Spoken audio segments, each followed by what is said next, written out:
Son clavier était resté muet pendant la chimiothérapie. Émilie retrouve aujourd'hui le goût de la musique, mais son cancer résonne toujours dans son corps et sa mémoire. Je me suis complètement jetée dans le combat. Les traitements, les chirurgies, j'en ai eu 6 au total. Voilà, ça fait beaucoup. Et puis là, le plus dur est maintenant. Je me rends compte de tout ce qui est arrivé, de toutes les capacités que j'ai perdues. Physiquement, beaucoup.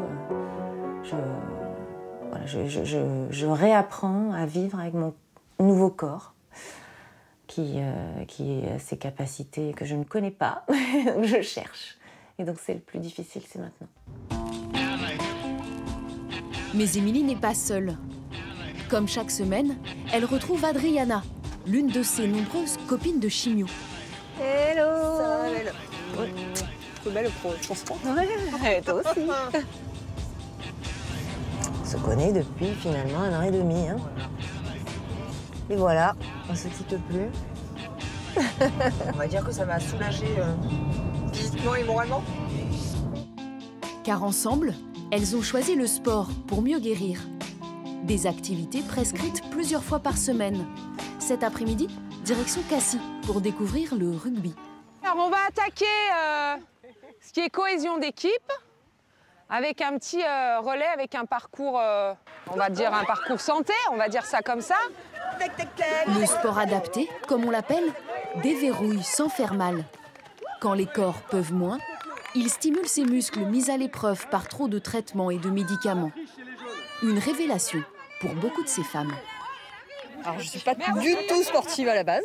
Et j'ai découvert des nouveaux sports comme le rugby, il y avait le paddle aussi, l'escalade, avec plein d'associations différentes. Et moi, ça m'aide beaucoup au niveau des douleurs et au niveau moral aussi. On se sentait quand même très diminué. Et petit à petit, on s'aperçoit qu'on arrive à atteindre les objectifs au fur et à mesure. Et en plus, dans la joie, la bonne humeur, dans les bonnes rencontres. On se sent de nouveau femme. On n'est plus une malade ni une patiente. Courir et rire, comme un parcours de soins. Le docteur Marblé est l'un des nombreux médecins à porter ce programme. Aujourd'hui, on sait qu'il y a des bénéfices pour la santé, pour la baisse de récidive, et c'est aussi efficace que des traitements hormonaux qui sont donnés habituellement. Donc, c'est une vraie thérapeutique. Vive les poussins! Ouais, la boule rousse avec. Grâce à cette méthode, les 24 femmes du projet disent avoir le cancer heureux. Après l'entraînement, la rencontre se prolonge. Entre elles, les épreuves soudent et les tabous disparaissent.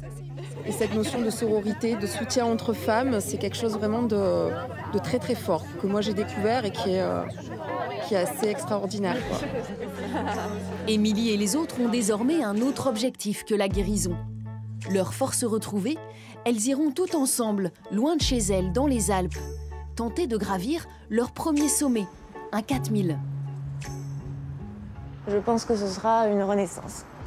Ma renaissance. Voilà. 2 ans après l'annonce du cancer, je serai libérée, quoi. Ouais, ça c'est encore du Avant chaque opération, Émilie pensait au glacier. Dans un mois, elle y sera pour de bon, cette fois fière et debout.